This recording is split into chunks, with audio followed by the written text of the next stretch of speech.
Christopher. Hello, I'm Joe Christopher. I'm here to give a commoner's perspective of higher education. I'm a part of higher education now, being a doctoral fellow at EFL University, Hyderabad. So these are just my own thoughts on how higher education in India is currently moving towards a very interesting phase. And the problem with such an interesting phase is we do not know what are the ramifications. Are they positive or are they negative? So there are two strands of thought when it comes to higher education. One, which argues that higher education should be something which is completely or partially funded by the state, so that every citizen has access to higher education. The other political thought actually states that it's not the duty of state or society to fund somebody's higher education. So where do we go, and how does India's higher education scenario look like now?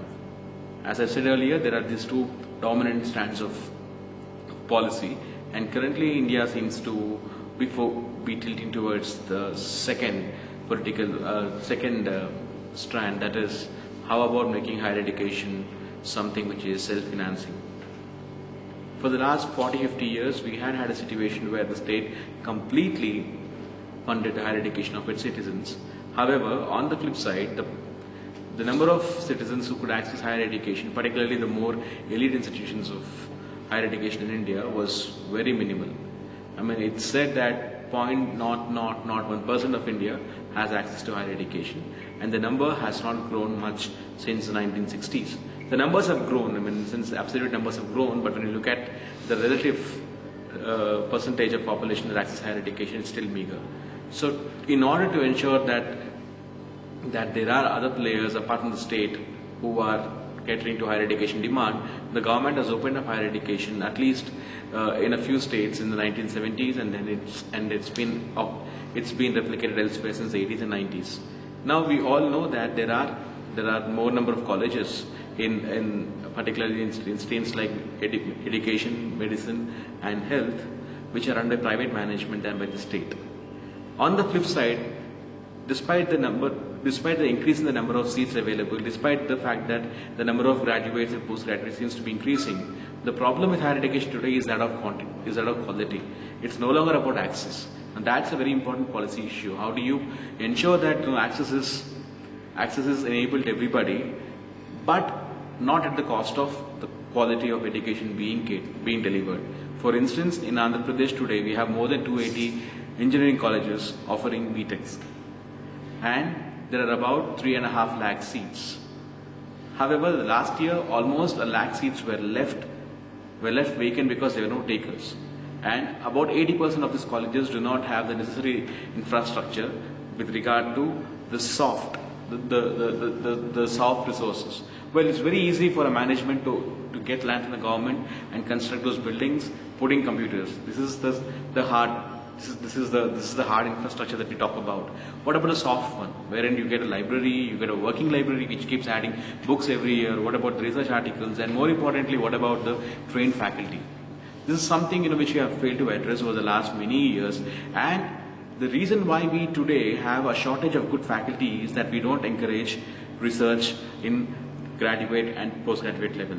For instance, the Knowledge Commission's report 2007 stresses that research or lack of research will absolutely hinder India's growth as a nation with very, very nuanced or very developed higher education facilities. Today, at least 80% of colleges that I've been to, and I've been to over 120 colleges over the last 2 years, do not have trained faculty, do not have qualified faculty. In fact, the number of lecturers who have MTech degree among engineers is about 20%. That is, almost 80 teachers teaching hardcore engineering subjects or mathematics do not have the required qualifications. In most cases, a BTech pass out is employed to teach BTech students. Well, that cannot be possible. You cannot have a 10th class student or 10th pass out teaching a 10th standard student.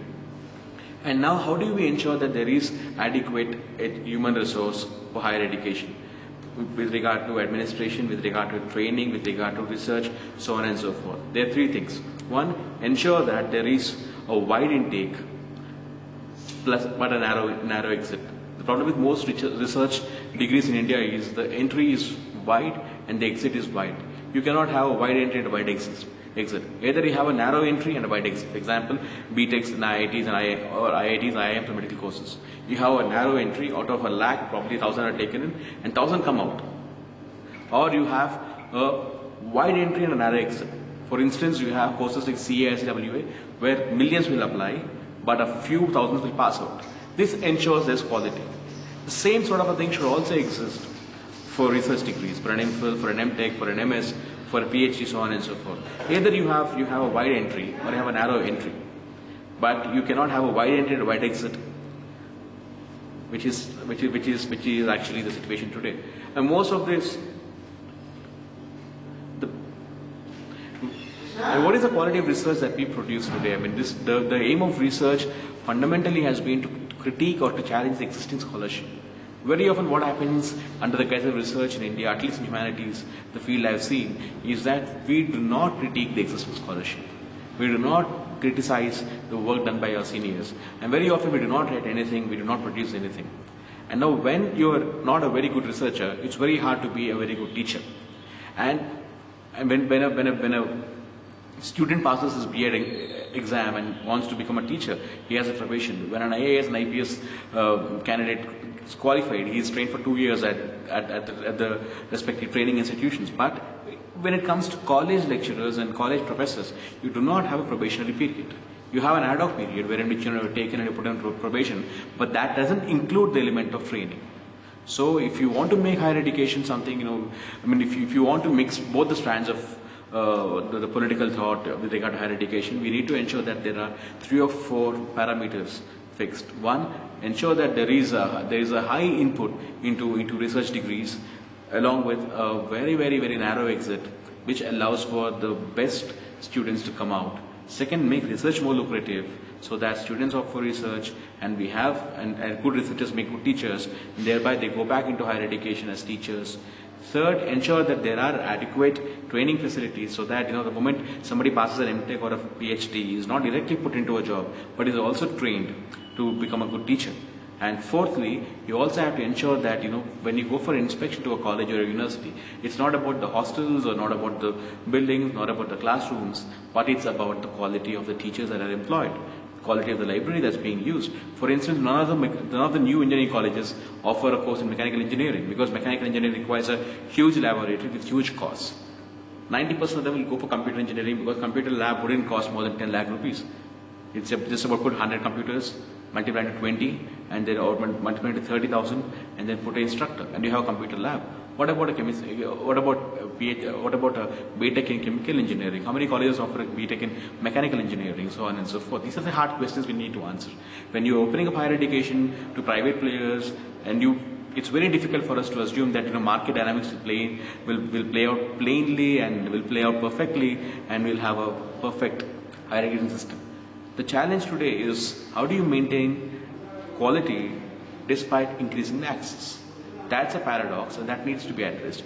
And to address such a hard question, you need to have a very profound way, very democratic way of answering these questions. Thank you.